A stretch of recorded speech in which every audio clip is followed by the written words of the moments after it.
In New York, Paloma is showing a house for rent to a potential client. She uses flowery language to embellish the qualities of the building and indirectly flirts by showing off her legs and cleavage. At the end of the tour, she claims she has several people interested in this house, so the man agrees to take the deal and immediately transfers the money. He also invites her to dinner, and Paloma accepts.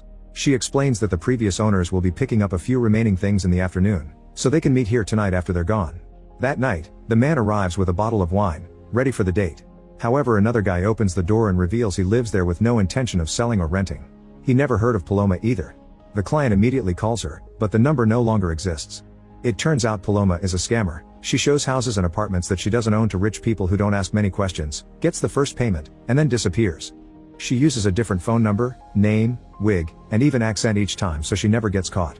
At a bar, Paloma meets with her girlfriend Smith and they get naughty against the wall to celebrate another successful scam. Later at home, they do it again in the pool. Smith says "I love you," but Paloma only replies "same." When Smith calls her out, Paloma explains that only people who need to fill a void in their lives need those words and the two of them are above that. In the morning, Paloma checks her email and finds a message from Daisy Buchanan, which is a character from a famous novel. The IP address is the One Police Plaza, but Paloma thinks the cops would have hidden their IP and it's just someone phishing. Smith is scared and wants to leave since something similar happened to them in Baltimore, so Paloma reminds her that it had only been a blurry image on social media. It inspired a report on TV but nothing came out of it. Paloma replies to the email saying that the house they're looking for has already been taken, and hides her address using a VPN. Since Smith is still nervous, Paloma offers an idea for a game. They'll choose each other's targets and whoever closes the sale first chooses where they'll go next. Smith agrees to participate. Later the couple goes to the bookstore to check novels for inspiration for their next fake names. They also keep looking at ads for available houses that they can use. There's a house for rent that belongs to Robert, a neurosurgeon who is making great advances in his field. He's so good at his job that people from all over the world come to see him. The couple thinks he'll be a great target. At the hospital, Robert finishes an extremely hard surgery on a patient's brain. Afterward he has a chat with his boss Bradshaw, who thinks Robert does miracles. They discuss the matter of neurotransplantation, which Robert has achieved on animals. He wants to try on humans but hasn't gotten government approval yet. Bradshaw promises he'll fight for him. In the evening, Robert meets with Paloma, who pretends to be interested in renting his old house. Something peculiar about this place is that the servants' quarters were bricked up after it was discovered they were built over a cholera pit. Robert shares that he used to live here with his dead wife Rebecca, whose parents live a few houses down the street. When they shake hands to close the deal, Robert's wedding ring accidentally scratches Paloma's hand. He apologizes as he explains that the ring got mangled in the garbage disposal. Then he takes care of the wound and gives her the paperwork with everything she needs, like Wi-Fi password and alarm codes. In her new room, Paloma calls Smith to share her progress. She's already made a copy of the keys and disabled the cameras with the password Robert gave her, so now she only needs to find the potential clients. Paloma doesn't know that Robert is keeping an eye on the cameras and notices that she's turning them off. Sometime later Paloma invites a bunch of clients to see the house, but none of them are interested enough to close the deal. In the evening, a client named Tad arrives and Paloma thinks she's finally making progress. She invites him to the living room, where she forgot to turn off a security camera. Soon Robert gets an alert of multiple people there. Tad gets too handsy and Paloma turns him down as she steps away from him. He doesn't take no for an answer and steps closer to grab her by the hair, which causes her wig to come off. Paloma pushes him and tries to escape, but Tad grabs her by the neck and holds her against the wall to start touching her. After some struggle, Paloma manages to push him off again and falls to the floor. Tad grabs a knife and holds it against her neck as he tries to take advantage of her. All this is seen by Robert on the camera, so he immediately leaves his office. Meanwhile Paloma kicks the attacker and causes him to hit his head on the table. When she tries to run away, he grabs her leg and makes her fall again before slashing her neck. At the same time his wound is bleeding heavily, so he starts feeling dizzy. After he slashes Paloma again, Robert appears behind him and injects a sedative into his neck. Paloma tries to stand up, only to pass out as well.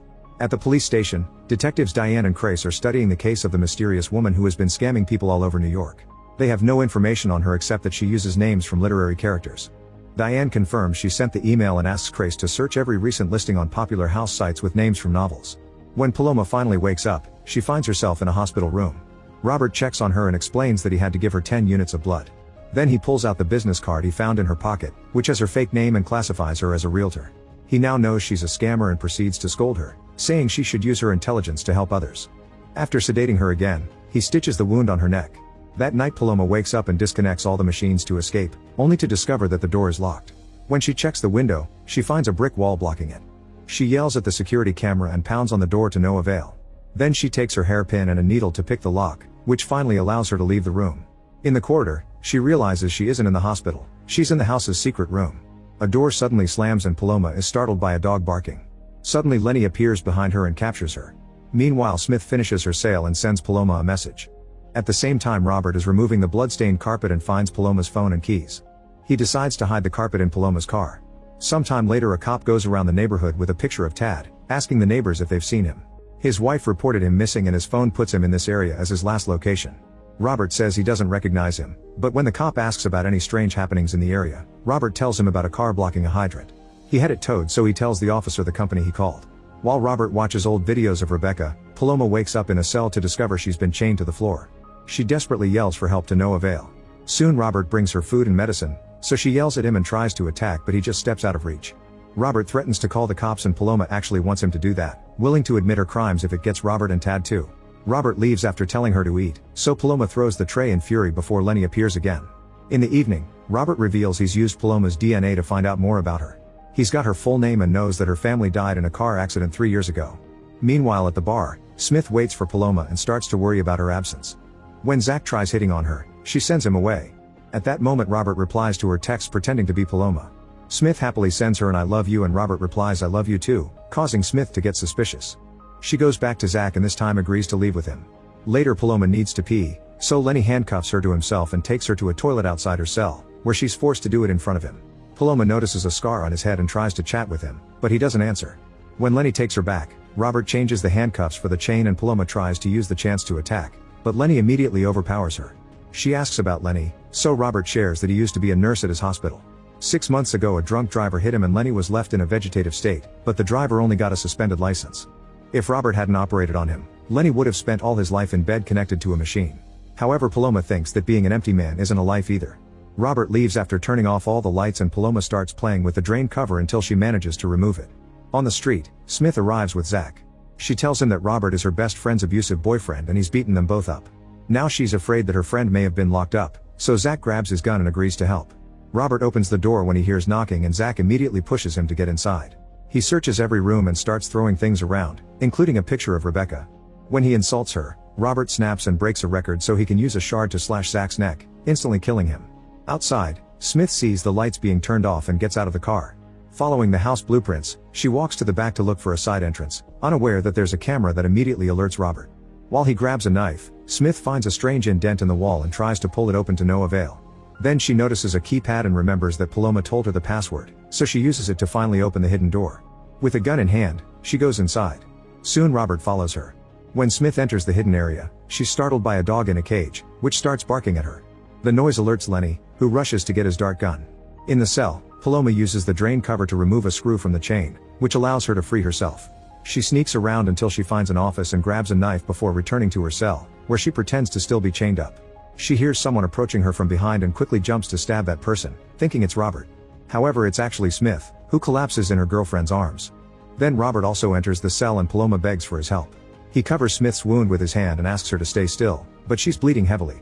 Paloma notices Smith's gun on the floor, but before she could grab it, Lenny appears and shoots her with a tranquilizer. She apologizes to Smith before passing out. Afterward, Robert goes to the living room to drink wine and watch a video of Rebecca doing a presentation on neurotransplantation for potential investors. Suddenly Robert starts hallucinating that the Rebecca on the screen is talking to him and then appears in the room. She says that he's been given a golden opportunity to finish his experiments and that he has to do it for us. At the police station, Grace and Diane finally find Paloma's ad for Robert's house and notice the literary name, so they decide to check the place out. When Paloma wakes up, she's chained again and Smith is gone. She looks into the other room and discovers that Robert and Lenny are getting an unconscious Smith ready for surgery. To her shock, they also have Tad, who has been kept alive on purpose. Robert plans to do a brain transplant and ignores Paloma when she calls him a monster. Paloma watches in horror how Robert cuts Smith's head open and she has to cover her ears when he starts using the drill. She starts having a breakdown that causes her to hallucinate Smith telling her she loves her. Paloma tries reaching for her, however the hallucination disappears when Robert removes a piece from Smith's brain and she dies. A desperate Paloma tries to make him see reason, but it's too late. Robert puts a piece of Smith's brain into Tad's head and wakes him up. At first, Tad has some difficulty moving, but soon he gains enough control of his body to leave the stretcher and enter the cell. He falls on his knees in front of Paloma and mentions Baltimore, revealing it's actually Smith's brain controlling the body. Paloma tells her she loves her and Smith replies same for further confirmation. As Paloma apologizes, the body squirms and Tad comes out to insult her. Paloma pushes him off and Robert rushes to bring him out of the cell. Paloma furiously yells at him, promising he'll kill him. Tad's body is struggling with having two minds in his head, so he lunges toward the wall. His exposed brain is crushed by the bricks, so he falls dead. At that moment, Robert's camera alerts him of Diane's and Crace at his front door. Robert screams in frustration and tells Lenny to get Paloma ready before he runs out. Seconds later, Robert appears outside all cleaned up with his dog, pretending he's just coming back from his walk. He lets the detectives inside and Diane notices all the cameras. When she asks to see the footage, Robert explains his tenants like turning them off but agrees to give them the little footage he has. Then Diane shows him the ad with his house, so he tells her that he didn't post it. He admits he had a guest recently and mentions the other fake Paloma used, which is also a literary character. Diane finds it suspicious that a surgeon with his amazing salary wants to rent his house, but since he's doing nothing illegal, Crace points out they can't bother him anymore, so they leave. When Robert looks in the mirror, he finds Rebecca telling him that he may not be able to do this alone. Robert screams in frustration again before calling Bradshaw. On the street, Diane tells Crace all the weird things she noticed in the house: no water bowl for the dog, carpet tape on the floor but no carpet, and a small spot on the wall with new paint. Not to mention that 2 literary names in the same house in the same week can't be a coincidence. Unfortunately, Crace reminds her they still don't have enough to do anything to him. In the lab, Lenny is shaving Paloma's hair while she keeps talking about family and love, saying that the real Lenny must still be in that body. When he takes her back to the cell, she tells him they should escape together. Lenny drags her to the surgery area to grab Smith's gun and give Paloma the handcuffs keys. After quickly taking the cuffs off, Paloma gives Smith's body a goodbye kiss and takes her ring. At that moment, Lenny uses the gun to self-delete. Hearing this, Robert rushes to recapture Paloma and sedates her before throwing her in the back of his van. Sometime later, Paloma wakes up strapped to a stretcher with a video of Rebecca playing on the wall and classical music on the speakers. Robert says that these are to stimulate the recipient before the transplant. At the police station, Crace and Diane are watching Robert's footage of the front door camera. Nobody appears on it, but Diane points out that it rained on Monday yet there's nothing wet on the screen. This means Robert messed with the footage. For the next few hours, Paloma can't move her body at all and she's forced to watch all the videos. Eventually Robert comes back with another body. It's Rebecca, who isn't actually dead. She's in a coma because of a degenerative brain disease and Robert has been keeping her alive for years. Rebecca and Paloma have the same blood type, so Robert will do the surgery. Paloma has a breakdown and says she hopes he ends up like Tad. With Paloma still awake, Robert cuts open her head.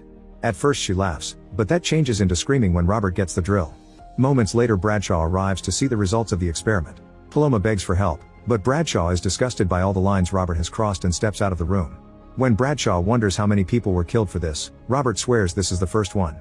He points out that Paloma is a scammer that nobody will miss and this experiment could save millions of people, but Bradshaw knows that he's only doing it for Rebecca and calls it playing God.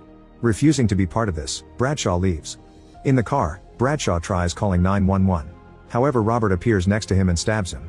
In the police station, Crace and Diane learn that Robert's neighbors heard a gunshot last night. Between this and the fake footage, they have enough for a warrant. When Robert returns to the lab, he finds the stretcher empty. Suddenly Paloma tries to attack him from behind and Robert pushes her off, but she still manages to slash his chest with a scalpel before he captures her and puts her back on the stretcher. Afterward, Robert washes up to get ready for the surgery. He keeps thinking about Rebecca and screaming in front of the mirror. On the street, Crace and Diane surround the building with a SWAT team. They bring down the front door and Diane goes inside, but they find nothing. Crace goes around the back and finds the other entrance, so he tells the team to follow him. Meanwhile, Robert cuts off a big part of Rebecca's brain. Then he does the same to Paloma and proceeds to do the transplant. By the time the cops reach the surgery area, they find a bunch of bodies but no sight of Robert or Rebecca.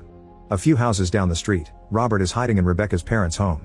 Eventually Rebecca wakes up and Robert is happy to finally see his wife conscious and sane. Sometime later, Robert is helping Rebecca move again. She wonders who the body used to belong to, so he just says that the donor didn't survive the procedure. Months later, Robert and Rebecca are happily living in a cabin near the woods. Suddenly Rebecca slashes Robert's neck, revealing that Paloma has been in charge the whole time and only pretended until she was fully recovered to get her revenge.